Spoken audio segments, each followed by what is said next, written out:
Yo, what's good? We back with another video. This is actually a part 2 to a video breakdown. If you didn't catch the first one, I'll leave a note in the card or a link in the description. Other than that, hit the like button if you like today's video for the YouTube algorithm, and let's get into the video. Now, this clone effect is actually an easy effect to do. The hardest part is just rotoscoping out your subject. I got 2 previous videos I'm gonna link in the description in case you need help with rotoscoping if you're on the free version of Davinci. Me personally, I'm gonna use the magic mask to rotoscope my subject and create my clone effect. I have my original clip, and then I also have the clip with the alpha background that I rotoscoped out. You can refer to those other 2 videos in the description on how to do that. As far as the new magic mask released in the 18.1 in Fusion, I'm gonna do a separate video on how my workflow for that. But now that I have both my clips, I'm gonna select both. I'm gonna right click and go into new Fusion clip. Then I go down here and select Fusion. In Fusion, I have Media 1 and Media 2. I'm gonna select Media 1, hit 1 on the keyboard to verify that it is. So I know this is my clip with the background. I'm gonna hit F2 and just simply type in BG for background. Then select Media 2, I hit 1 on the keyboard, and I know that's my subject with the alpha background. I'll just leave it as is for right now. I'm gonna go in now and actually gonna detach the background, move it to the side. And then I'm gonna delete the merge node. I'm gonna take the output of the Media 2, connect it to the input of the Media out. Then I'm gonna select my Media 2. I'm gonna hit Control and C. If you're on Mac, I believe it's Command and C. I'm gonna click in empty space and hit Control V. Click in empty space again, hit Control V again. It's gonna create my clones. I'm gonna take the output of Media 1, connect it to the output of Media 2. I'm gonna create a merge. I'm gonna do the same with Media 2-2. If you go down into the merge one, and go into the inspector tab, move over center, you can see you actually have the clone effect there. I'm gonna double click center to reset that. And then I'm gonna click on Media 2-1. I'm actually gonna get transform node. Then I'm gonna click on the transform node, hit Control C. I'm gonna click on Media 2-2. I'm gonna Control Shift V. That's gonna create an instance node. An instance node is a node that's basically an exact copy of the node that you're copying. But any parameters I change within the original node or in the instance reflect back into the previous one.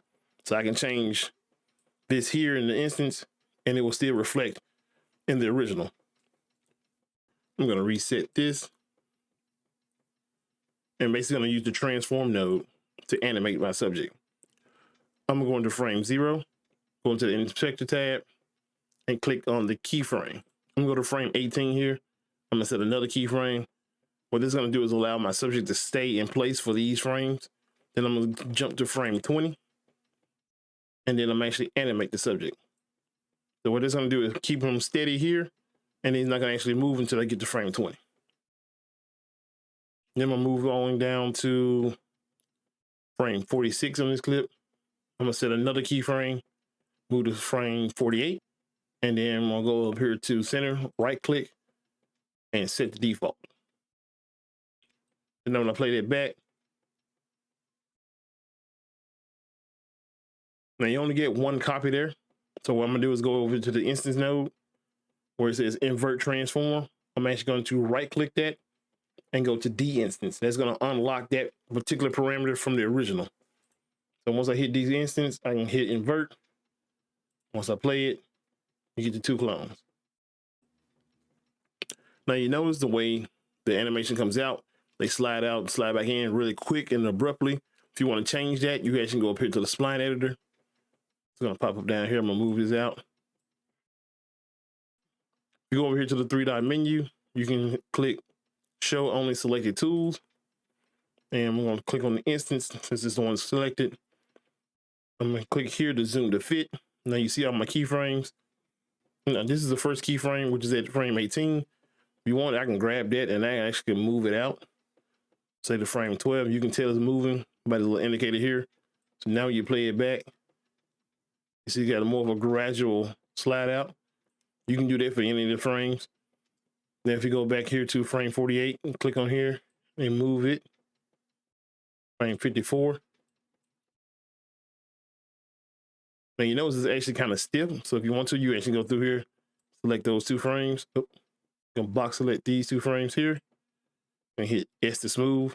You're gonna leave this as a straight line. There's gonna be the frames in between 20 and 46. Then you're gonna select the 2 back frames and then hit S to smooth. That's not so jarring. Then go over to the inspector tab into the settings, select your motion blur, turn it up to 10. I'm gonna close the spline editor, move this out. I'm gonna grab my background, take the output of the background, connect it to the merge 2. It's gonna bring back in my original clip. Now, if you notice the green means foreground. So if I highlight the green here, you see in the left-hand corner means foreground, which means it's in front of everything I just did with this. So I'm gonna select the merge 3, hit Control T, and that's gonna put it back in the background. So now when the animation play out, you actually can see the clones. Now the original effect, the background and the clones actually turn black and white. So we're gonna do that now. I'm actually gonna go here and select my original nodes. I'm gonna move them up a little bit. I'm gonna select the transform 1. I'm gonna go here into the little toolbar here. I'm gonna grab the color corrector node. I'm gonna highlight it, hit Control and C. I'm gonna go here to the instance. I'm gonna hit Control Shift V. I'm gonna go to my background node with my background clip and hit Control Shift V again. Give me 2 different instances. And I'm gonna go back to transform 1. Take a note of the keyframe. It's keyframe 12. So I'm gonna highlight it. I'm gonna go back into the color corrector. That way my keyframe will be at the same frame. I'm gonna go here and on the saturation, hit the keyframe and drop it down. I'm gonna click an empty space of the node flow, and using the arrow keys, I'm gonna go back a couple of frames. Actually, I'm just go to frame 10. Yeah, go to frame 10. I'm gonna go right here to the inspector tab. There's a little indicator here. I'm gonna click on that. It's gonna reset this back to 1, but also create a keyframe. So when I play it back, everything turns black and white with the exception of the original copy. But it's also behind the black and white version. So if you want to invert that, just go to merge 2 and hit Control T. And you see now his arm is behind the subject. Go to merge 1, hit Control T. And now you have the color version of your subject standing out from the background.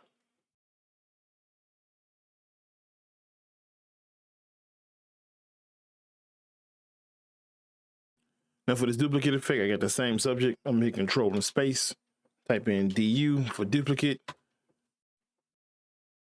But I'm going to the duplicate node. I'm gonna change it from on copies on the inspector tab. I'm gonna change it from 2 to 4. And I'm gonna change the offset. And once you change the offset, now you change the time offset, it basically have the clip playing at faster speeds and slower speeds in between. That's why you can kind of get like this halo echo kind of effect. If you go into the center, you actually move the subject around. Now you notice the clones are on top. So if you want to be behind your main subject, you go down here, it says merge under, select, and then it's underneath your subject. Now you hit double click center to reset. And it's not going to reset perfectly because you have the time offset turned up. So I'm actually turning this back to normal by hitting the little indicator. You can set keyframes from the center by going into the inspector tab, selecting keyframe indicator, go to about frame 20, and I'm gonna move to the right. Then I'm gonna go to about frame 40. I'm gonna set another keyframe, and what that's gonna do is that's gonna set a flat keyframe in between these 2 points. Therefore, the subjects won't move. Then I'll go to frame 42, and I'll move to the left and have moved to the other side.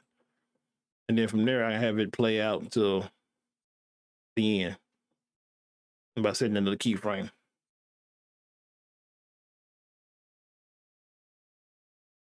And once again, you can go into the spline editor, duplicate, select, and then these little 2 frames here. This is kind of, it happens really quick. Yeah, if you want to, you can stretch it out by selecting both of those, hit time stretch, and then just kind of move this to the side.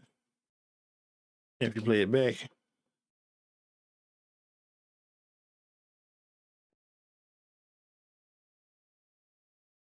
now for the last effect, it's a real simple one. We actually use a freeze frame. We can go ahead to the second clip. I'm actually going to hold Alt and drag up to make a copy. I'm going to bring it over ever so slightly above my previous frame, my previous clip, I'm sorry. I'm going to go back here and go to the first frame of that clip, hit Shift R. I'm actually bring this down. Like I did in the previous video, I'm gonna hit Control D, take a look at the time on it. It's already set at 1 second. That's good enough. I'm actually gonna take that into Fusion. And I'm just gonna I'm gonna close this. I'm gonna get a polygon node and draw a mask. I'm gonna leave it in empty space so I can actually see what I'm doing. And I'm just gonna draw rough mask.